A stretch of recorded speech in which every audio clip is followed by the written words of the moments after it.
धन्यवाद। इस समय बिहार आर्काइव्स में हम लोग हैं और यहाँ पर डॉक्टर मोहम्मद अब्दुल्ला साहब हैं, जिन फैजल अब्दुल्ला साहब को ये किताब positive media RJS positive broadcasting house Delhi की ओर से पटना में प्रेजेंट किया जा रहा है। सर बहुत बहुत धन्यवाद है। ये हम भारत के लोगों के सकारात्मक कार्यों पर आधारित पुस्तक है और 150 आज़ादी का अमृत महोत्सव की गाथा है। तो इसको प्रेजेंट करने के बाद जी आपके उद्बोधन हम लोग चाहेंगे। जी धन्यवाद मन्ना जी। मैं आपका बहुत ही शुक्रगुजार हूँ कि आपने एक सकारात्मक सोच के साथ जो है इस पुस्तिका का इसे जो है संकलन किया। और बिहार स्टेट आर्काइव अभी जो कोर एरिया है, जैसे रिकॉर्ड की जो स्थिति है उसका, चाहे डिजिटीकरण हो, डिजिटाइजेशन या उसका जो है कंजर्वेशन, इस पे हम फोकस कर रहे हैं। आर्काइव की जो स्थिति है ऑल ओवर द वर्ल्ड जो है, इसमें उस स्थिति को सुधारने के लिए जो डिजिटीकरण जो है, ये एक बहुत ही अच्छा कदम है और इस पे भारत सरकार का भी काफ़ी विशेष ध्यान है और राज्य की सरकार भी काफ़ी जोश से इस काम को इसमें हमें प्रोत्साहित कर रही है। खास करके हार्ड कॉपी को भी हमें उसका संरक्षण और संवर्धन करने के लिए सरकार काफ़ी प्रेरित कर रही है और हम इसके लिए तत्पर हैं और हम इस पे कार्य कर रहे हैं। हमारे कई प्रोजेक्ट अभी चल रहे हैं जिसमें रिकॉर्डों का कंजर्वेशन चल रहा है। अभी कुछ ही दिनों में हम लोग डिजिटीकरण पे भी करने वाले हैं, वो भी हमारा प्रोजेक्ट शुरू हो जाएगा ताकि जो शोधकर्ता हैं उनको आसानी से जो भी अभिलेख हैं, जो हमारी डॉक्यूमेंट्री विरासत है, जो अभिलेखीय विरासत है, वो लोगों तक पहुंच सके, शोधार्थी तक, ताकि जो इतिहास में हमारा जो समृद्ध इतिहास है वो आम जनता तक पहुंचे, ताकि उस पर रिसर्च वर्क हो सके। तो उसको हम और आसान बना रहे हैं। उसके लिए हम अपने शोध कक्ष का भी विकास कर रहे हैं, जहाँ पे बेहतर सुविधाएं होंगी रिसर्चर्स के लिए, उन्हें आसानी से रिकॉर्ड्स अवेलेबल होगा और ऑनलाइन भी हम रिकॉर्डों को कर रहे हैं बहुत जल्द ही। और हमारा जो पब्लिकेशन है वो भी ऑनलाइन अवेलेबल होगा, लोग परचेस कर सकें किताबों को।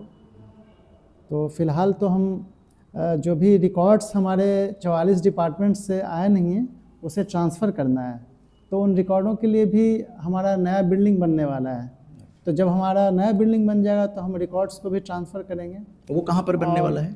वो हमें चूँकि बिहार सरकार ने ज़मीन दे दी है और जल्द ही जो है आर्काइव के बगल में निर्माण का काम शुरू हो जाएगा। के बगल में ही जी, हमारे इस आर्काइव के पास ही में ज़मीन मिली है, तो उसमें भवन निर्माण का कार्य शुरू होगा और हमारे पास जगह होगी। उसके बाद हम आइडेंटिफाई कर रहे हैं कहाँ कहाँ हमारे रिकॉर्ड्स हैं, उनके कंडीशन, और रीजनल ब्रांच का भी हम इंस्पेक्शन कर रहे हैं। तो हम जल्द ही जो है हमारे पास रिकॉर्ड्स ट्रांसफ़र होंगे और जो रिकॉर्ड्स है उसका हम संवर्धन संरक्षण तो कर ही रहे हैं और उसको आधुनिक तरीके से आम शोधार्थियों तक पहुंचाने की भी हम कोशिश कर रहे हैं। जैसे ऑनलाइन चैनल हो गया, आपको हार्ड कॉपी तो है ही, तो ये हमारा अभी फ़िलहाल तो यही प्रोग्राम है जी। और भविष्य में भी हम सेमिनार कॉन्फ्रेंस के ज़रिए जो है चीज़ों को बढ़ाएंगे, जो रिसर्च होता है। तो इस पे तो ये तो मुख्यालय है, इसके अलावा कितने आपने कहा रीजनल सेंटर? हाँ, हमारे रीजनल सेंटर जो है बेतिया, दरभंगा और भागलपुर में है। तो हाँ, 3 जगह हमारे रीजनल सेंटर हैं और 6 जगह हमारे डिस्ट्रिक्ट में ऑफिसेज हैं। डिस्ट्रिक्ट रिकॉर्ड रूम्स में भी हमारे स्टाफ हैं और हम समय समय पे जो हमारे ज़िला हैं उनमें ज़िलों में भी ट्रेनिंग देते हैं, उनको आमंत्रित भी करते हैं ताकि रिकॉर्डों का वैज्ञानिक ढंग से जो है संरक्षण और संवर्धन हो सके। चूँकि ये रिकॉर्ड काफ़ी महत्वपूर्ण हैं, ये ज़मीन से भी जुड़े हुए हैं, सरकारी पॉलिसी, गवर्नमेंट पॉलिसी से भी रिलेटेड हैं। तो ये काफ़ी ऐतिहासिक भी हैं और इनकी ज़रूरत समय समय पे पड़ती है। तो रिकॉर्डों का संरक्षण और संवर्धन आवश्यक है। तो उसका सहेजना और उसको आने वाली पीढ़ी के लिए बचाए रखना अत्यंत आवश्यक है। तो इस पे हमारा ध्यान है और हम एग्जीबिशन भी जो होता है प्रदर्शनी, अभिलेख अभिलेखों पे वो भी प्रदर्शनी भी हम समय समय पे लगाते हैं ताकि लोगों में जागरूकता मतलब आए। तो लोगों को रिकॉर्ड के प्रति जागरूक करना और रिकॉर्डों को सहेजना, ये हमारा प्रथम उद्देश्य है कि रिकॉर्ड, हमारे जो रिकॉर्ड हैं, हमारी अभिलेखीय विरासत को हम कैसे बचा सकते हैं और उसे आम जनता तक किस तरह से हम पहुंचा सकते हैं। तो इसमें शोधार्थी हमारी सहायता करते हैं, जो रिसर्चर्स हैं वो आते हैं, वो उस पर किताब लिखते हैं, तो चीज़ें समाज में पहुंचती हैं।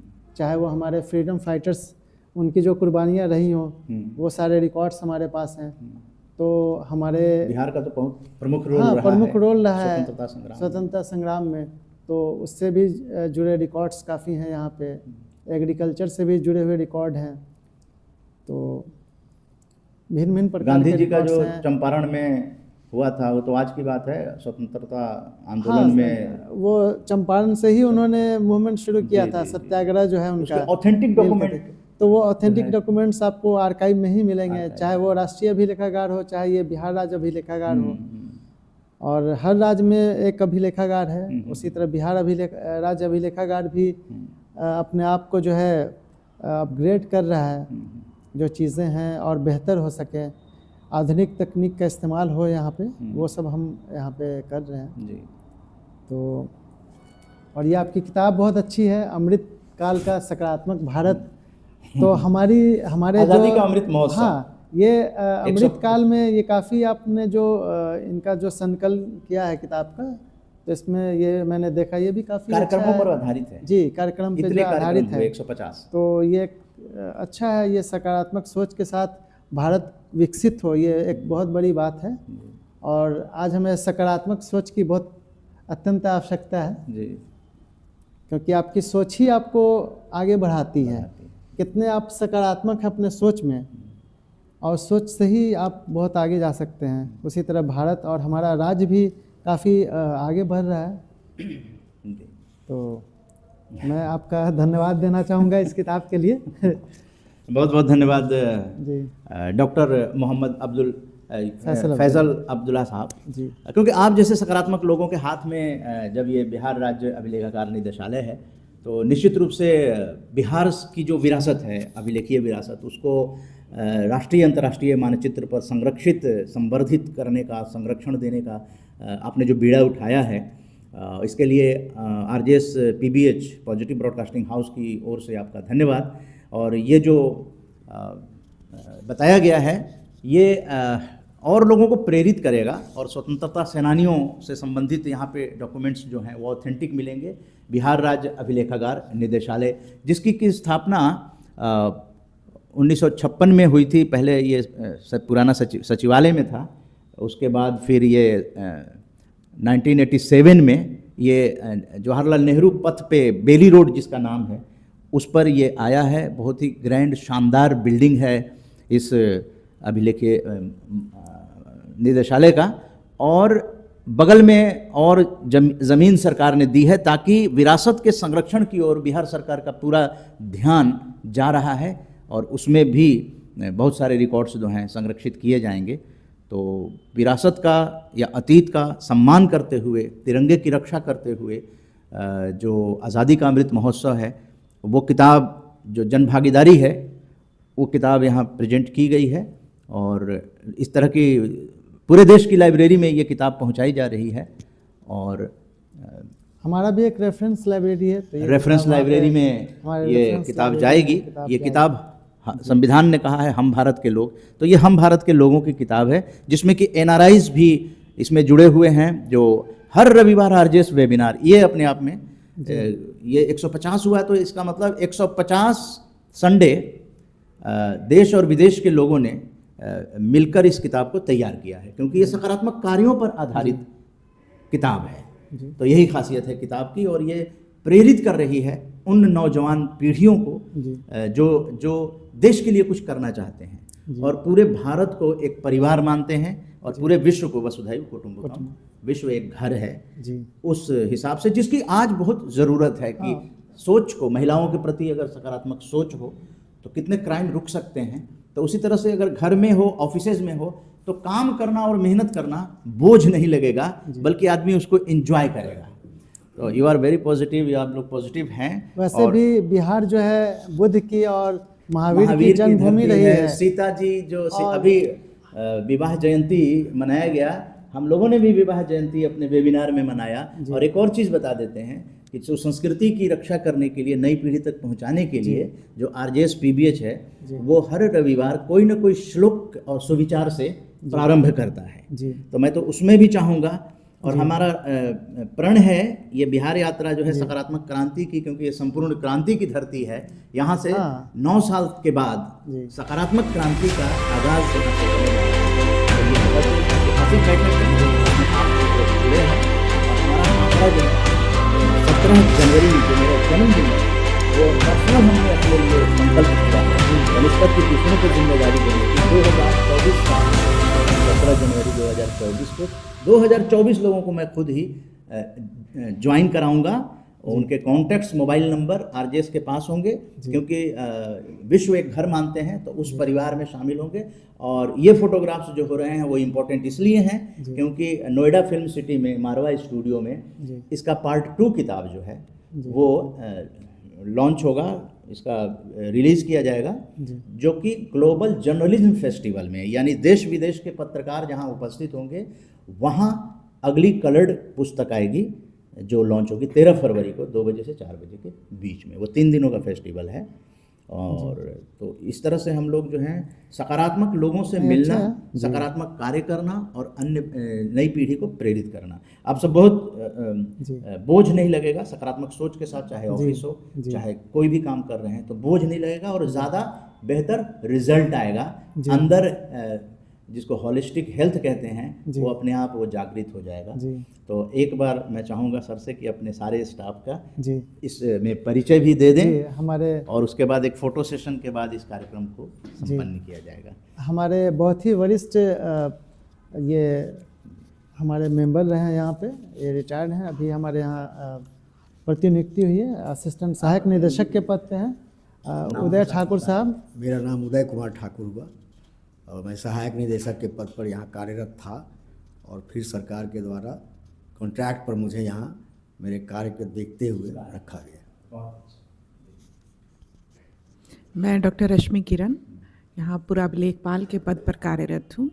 और जैसा कि सर ने बताया कि अभिलेखागार के तकनीकी उन्नयन पर उनका बहुत जोर है, तो उस संदर्भ में मैं डिजिटाइजेशन का कार्य देख रही हूँ अभिलेखों की। ज़्यादा चर्चा हो रही है आपके कार्यों की। मैं डॉक्टर शारदा शरण, मैं आर्काइविस्ट हूँ बिहार स्टेट आर्काइव्स पटना में, और मैं यहाँ फाइल्स की लिस्टिंग करती हूँ। और जो भी हमारे यहाँ प्रकाशित पुस्तकें हैं, बिहार के जितने भी सरकारी महाविद्यालय हैं, विश्वविद्यालय हैं, उसमें फ्री ऑफ कॉस्ट बुक भेजी जाती है। आपके लिए तो तालियां मिलता है। और आप आ जाइए यहाँ पे,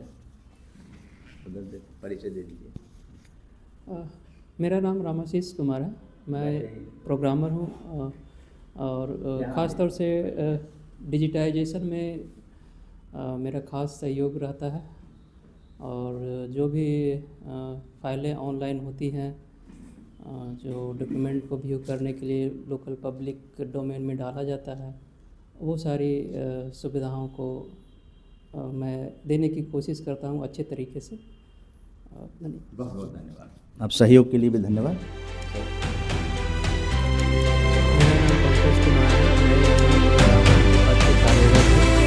यहाँ IT से रिलेटेड जिसमें कार्य होते हैं उसका भी निष्पादन मेरे और मेरे सहयोगी रामाशीष कुमार द्वारा किया जाता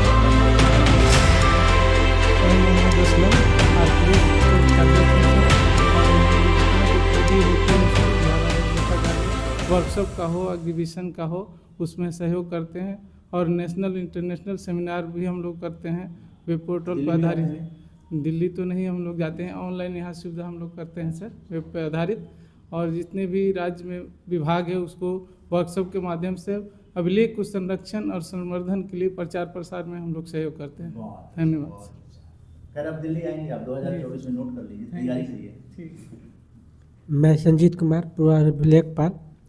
मैं इस निदेशालय में कंजर्वेशन का कार्य देखता हूँ, और हम लोग करीब 15 लाख रिकॉर्ड का कंजर्वेशन किया है, ठीक है। और अभिलेखों के प्रचार प्रसार के लिए आम नागरिक में अभिलेख के प्रति जागरूकता फैले, इसके लिए हम लोग निदेशालय में अभिलेख प्रदर्शनी का आयोजन तो करते ही हैं, साथ में पटना और पटना के बाहर जो अन्य ज़िले हैं वहाँ पर अभिलेख प्रदर्शनी का आयोजन करते हैं और विद्यार्थी बढ़ चढ़ कर हिस्सा लेते हैं। बहुत सारे प्रोफेसर भी नए नए शोध का विषय भी हमारे अभिलेख प्रदर्शनी के विषय से चयन कर लेते हैं कि इस विषय पे शोध किया जा सकता है। बहुत बहुत धन्यवाद डॉक्टर मोहम्मद फैसल अब्दुल्ला साहब, निदेशक बिहार राज्य अभिलेखागार निदेशालय। अंत में आपका क्या संदेश होगा उन नई पीढ़ी को, क्योंकि भारत के भविष्य जो नई पीढ़ी के हाथों में है, और उनको प्रेरित करना या उन तक सकारात्मक आंदोलन को पहुंचाना बहुत ज़रूरी है। इसीलिए पूरे भारत में सकारात्मक क्रांति की यात्राएं शुरू हो रही हैं। बिहार पहला स्टेट है जहां से ये शुरुआत हो रही है। तो आपका क्या मुख्य संदेश होगा? अपने कार्यों से तो सभी स्टाफ ने मिलकर अपने पॉजिटिव विचार व्यक्त किए, आपका संदेश क्या होगा आरजेएस पीबीएच के लिए? मैं यही संदेश देना चाहूँगा आज के पीढ़ी को कि वो सत्य की खोज करें, वो ज्ञान अर्जित करें, जो सही ज्ञान है वो हासिल करें, क्योंकि आज की पीढ़ी जो है वो कल के वही नेता है। जब तक वो सही चीज़ों को समझेंगे, सही चीज़ उन तक पहुंचेगी, तभी वो एक दिशा निर्देश दे सकते हैं। तो मैं उनको यही कहूँगा कि वो मेहनत करें और अपने जिस क्षेत्र में भी वो हैं उस क्षेत्र का वो ज़्यादा से ज़्यादा ज्ञान अर्जित करें, ताकि वो एक सभ्य नागरिक और एक जिम्मेदार जो है युवा के रूप में अपना कर्तव्य निभा सकें। तो इस तरह से आप सभी लोगों का आरजेएस पीबीएच के परिवार की ओर से धन्यवाद देते हैं कि ये बैठक बहुत ही सफल रही है और एक मैसेज गया है जो आर्काइव्स है और परिवार में भी जो होते हैं वरिष्ठ नागरिक, उनके जो अनुभवों का खजाना है वो सभी जो है लोग मिलकर संरक्षित रखें, उनके अनुभव से हर परिवार जो है ना लाभ उठाए। जय हिंद, जय भारत।